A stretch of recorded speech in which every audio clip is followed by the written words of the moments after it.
Welcome to the Deep Dive. Today we're heading into some really unsettling territory. We're looking at those places, those situations where danger pops up where you least expect it, places where trust gets completely broken, and that line between feeling safe and being vulnerable just gets blurry. It's quite disturbing stuff. Yeah, and the source material we're drawing from today is pretty varied. We've got detailed true crime investigations, some really raw firsthand accounts from people on the front lines, and even some, deeply unsettling encounters from just everyday life, stuff that makes you think twice. And running through all of this is a question that comes up in our sources. Who watches the watchman? It's a powerful question. It really is. And it's not just about police, is it? It's broader. It's about trust in everything. Institutions, the people around us. What happens when that trust is misplaced? Exactly. So our mission today is to unpack these accounts, not just retell them, but sort of dig into what they tell us about human nature, about hidden threats, and maybe about how fragile or sometimes surprisingly strong our own sense of security actually is. It's going to be, I think, fascinating, definitely frightening in parts, but thought-provoking. Let's dive in. Okay, let's start with a case that just shattered public trust. The true crime story of Wayne Couzens, a Metropolitan Police officer in the UK. I mean, the whole idea of police is protection, right? They're supposed to keep us safe. But what happens when the person sworn to protect becomes the predator? It's the ultimate violation. Wayne Couzens was 48 years old, a British police officer. He joined the Met in 2018, and by early 2020, he was in the Parliamentary and Diplomatic Protection Branch, a really sensitive role. Right, protecting embassies, government buildings. Exactly, but here's the really alarming part from the sources.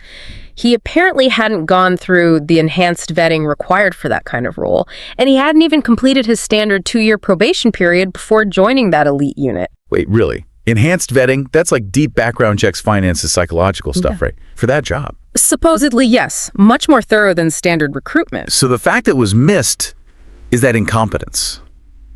Or just misplaced trust? It's chilling either way. It points to a serious vulnerability, doesn't it? So, on March 3rd, 2021, Couzens rents a car, finishes his shift, goes to pick it up. Later that evening, he's seen on CCTV back in Clapham, South London. He's off duty, but his movements look like a patrol pattern, almost like he's hunting. Gosh. And then just before 9:30 p.m., he stops Sarah Everard. She's 33, a marketing executive, just walking home. He tells her she's violating COVID lockdown rules, shows his warrant card, says she's under arrest. Using his authority. Precisely. He even reportedly gave excuses like, no cells free locally to explain why he was driving her away, making it all sound legitimate. That's terrifyingly calculated. So she gets in the car. She's put in the car, driven 90 minutes southeast into Kent. Then she's transferred to his personal car, a black Seat Leon. Okay, that's the point, surely by then. Yeah, the sources suggest that Sarah must have known something was deeply wrong. This wasn't an arrest. It was an abduction. God, the fear she must have felt. What happened then? Between midnight and 1 a.m., his phone pings in a secluded woody area near Shepherd's Well. Stays there for about an hour. Later, around 2:30 a.m., he's seen at a petrol station in Dover, buying drinks. Sarah's not with him. Just gone. She's reported missing the next day, March 4th. On March 5th, Couzens buys 2 big rubble sacks. Oh, no. Police investigations eventually lead them to Hodes Wood, near Ashford. They find a burned-out refrigerator, used as a kind of makeshift crematorium, and inside a soot-stained rubble sack, charred human remains. The owner of that land, Wayne Couzens. Unbelievable. The planning, the coldness of it.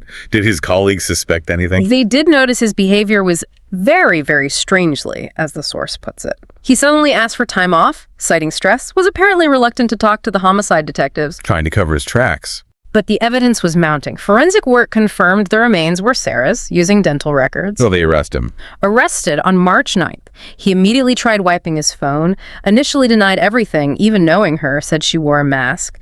Then, when cornered, he admitted taking her under false arrest but came up with this ridiculous story. What story? Claimed it was purely financial. Said he was forced by Eastern European pimps to deliver a girl to them because he owed them money. Just grasping at straws. Desperate. And completely unbelievable, I imagine. Totally fell apart. He attempted suicide while in custody, but later pleaded guilty. Kidnap, rape, murder. He received a whole life tariff, no chance of parole. The judge specifically cited his abuse of power as a police officer as a key factor. And the wider impact. I remember the public outrage. It was huge. Massive. And then it came out he'd been involved in previous incidents. Indecent exposure, one at a McDonald's apparently reported, but not properly investigated. Which just makes the lack of vetting even worse. Exactly. And it got worse. 12 colleagues got misconduct notices for giving him positive character references after he'd committed these crimes. One was even suspended for sharing grossly graphic and offensive material with cousins on social media beforehand. Wow. That paints a pretty grim picture of the culture, doesn't it? It really does.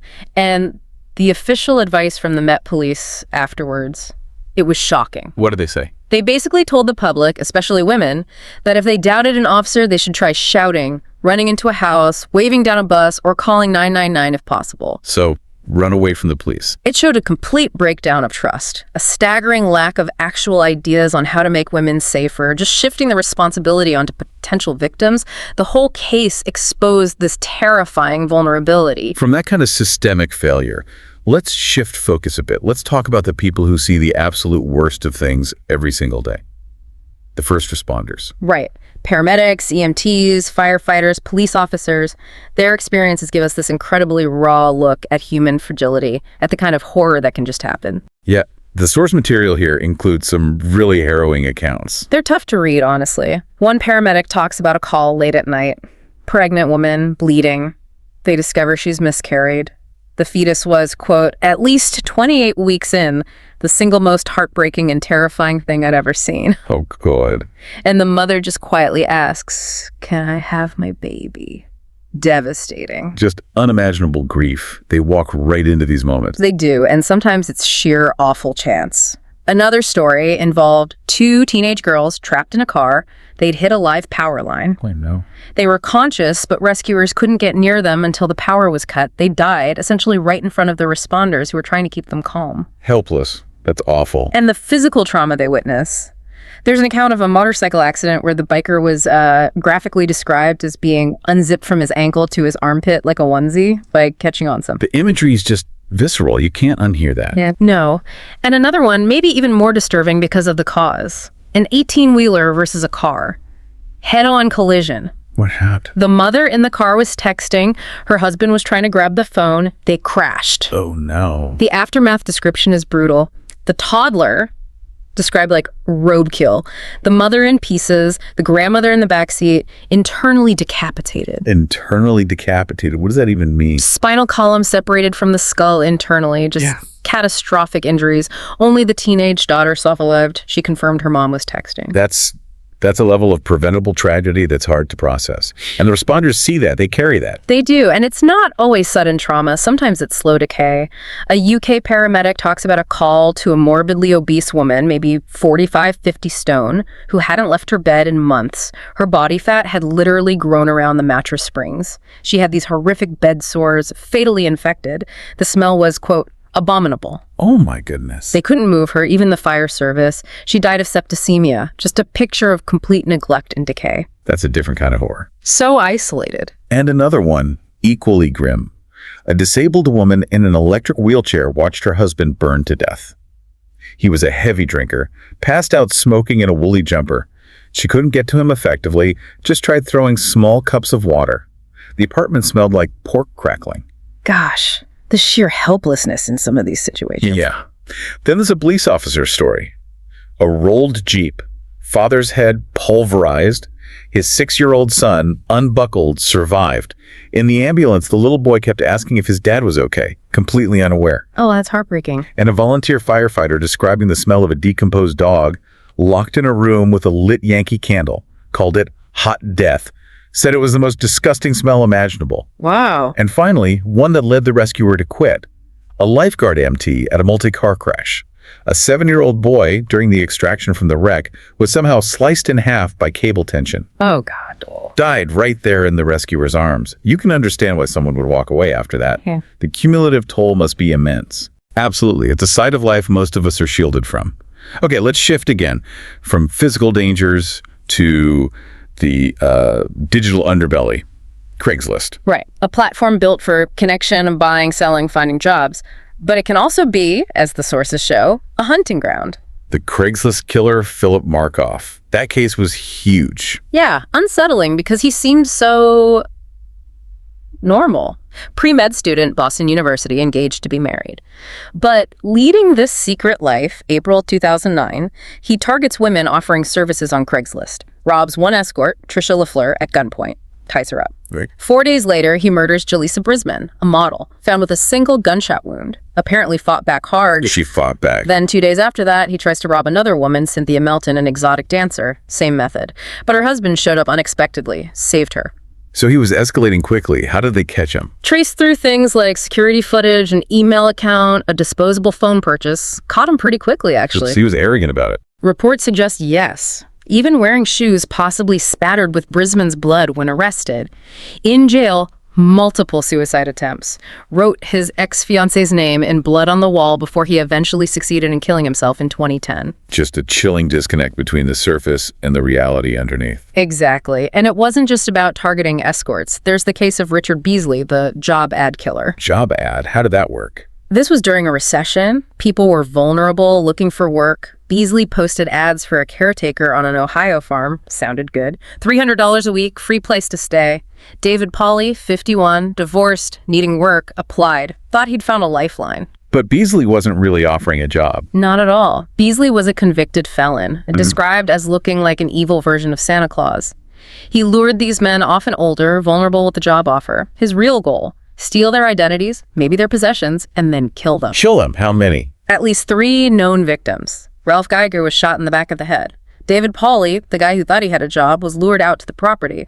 His grave was already dug. Oh my God. Premeditated. Completely. Another man, Scott Davis, was also shot, but somehow survived and managed to escape and alert the police. That's how Beasley was caught. Just pure evil, exploiting people's desperation. It really is. And sometimes the danger isn't murder, but still terrifying. There's a story from one of our listeners about their brother. What happened? He was selling motorcycles on Craigslist, arranged for some guys to come see them. They were bikers. While he was on the phone giving directions, his 2-year-old toddler started crying loudly in the background. Okay. Apparently, these bikers had a code. They only targeted other bikers. But they had made an exception for this guy. Hearing the child, though, they called off the home invasion plot they'd planned. The crying kid literally saved the family. Wow. That's a chillingly close call. Saved by a toddler's cry. Shows how random these threats can be. Definitely. And sometimes the Craigslist encounters are just bizarre and deeply unsettling, like the Serbian translation story. Serbian translation, what's that? A college student found an ad asking for someone to translate a handwritten note from Serbian. Simple enough, right? He takes it to an old Serbian translator. The translator reads it and gets really agitated. Tells the student, "This is very bad people sent you this." Bad how? The translation included lines about Turks, likely meaning Bosnian Muslims in context who only come at night. Things like, bodies were still moving when we carried them away, and it's like they can see in the dark. Whoa, that sounds like war crimes testimony almost, or something sinister. Exactly. The translator refused to finish, said the notes were cursed, told the student to destroy them. Just this weird, dark fragment appearing through a Craigslist ad. That is incredibly creepy, the unknown history behind it. Okay, finally, let's look at dangers closer to home. Not strangers online, but threats from, like, everyday interactions. Customer service, coworkers, people you might know. Yeah, these can be insidious because your guard is down. Yeah. One story is just shocking. A cashier at a home decor store gets verbally abused by a customer described as a large, fat housewife. Okay, verbal abuse happens in retail, sadly, but then it turned physical. The customer slapped her, kicked her, and then apparently used her weight to crush the cashier. Just went berserk. Over what? A store return or something? The source doesn't specify the trigger, just the assault. And the worst part, the attacker was never identified, just vanished. The victim felt a total loss of faith in the justice system. I can imagine. Just random, brutal violence and no consequences. That's terrifying. Then there's the stalker customer, a woman working customer service for a software company. On a call, she mentions her accent, maybe her hometown.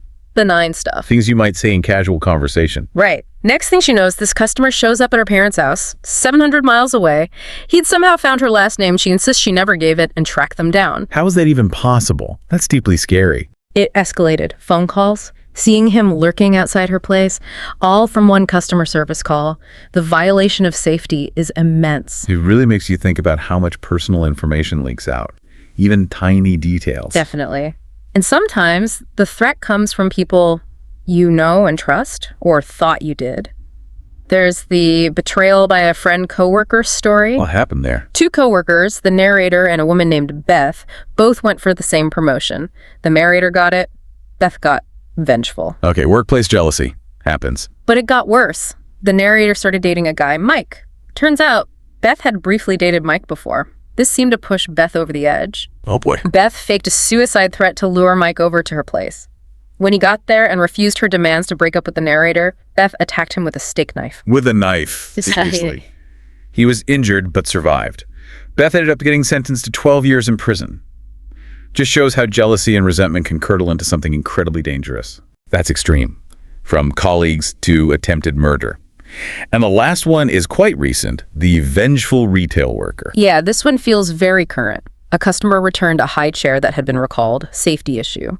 The young male employee processing the return made this really creepy joke about a baby hanging himself with the chair straps. What? That's not okay. Not at all. Yeah. The customer complained reasonably. The employee got fired. End of story. Nope. Oh.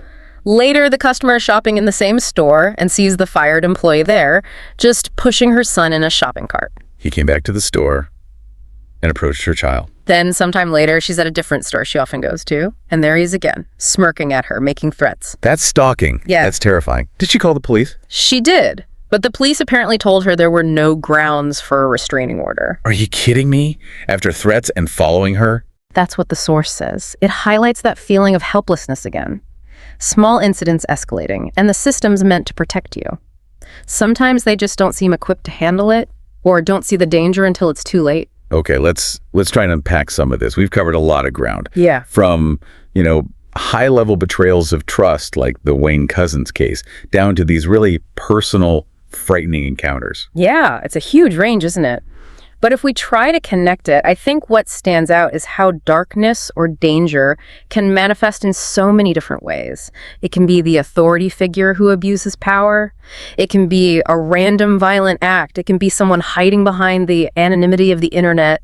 Or it can be someone you know whose behavior just unravels. Right, and understanding those different forms, even though it's uncomfortable, maybe that's part of navigating the world, being aware that these things do happen. I think so. It's not about being paranoid, but maybe just more aware. These stories really hammer home how fragile trust can be. Yeah. It's complex, isn't it? And sometimes the most unsettling stories are the ones that teach us the most, force us to confront uncomfortable truths about security, about vulnerability. Which leads to maybe a final thought for you, the listener, to consider. How do you balance that fundamental need we all have for connection, for trust, with this knowledge that danger really can come from anywhere, from strangers, from systems, even from people close to us? Where do you draw the line in your own life, thinking about vulnerability versus trust? That's a heavy question to end on, something to definitely mull over. Thank you for joining us for this unsettling but hopefully insightful deep dive today. Think about which of these stories stuck with you, maybe why they did. We'll be back soon for another deep dive. Take care.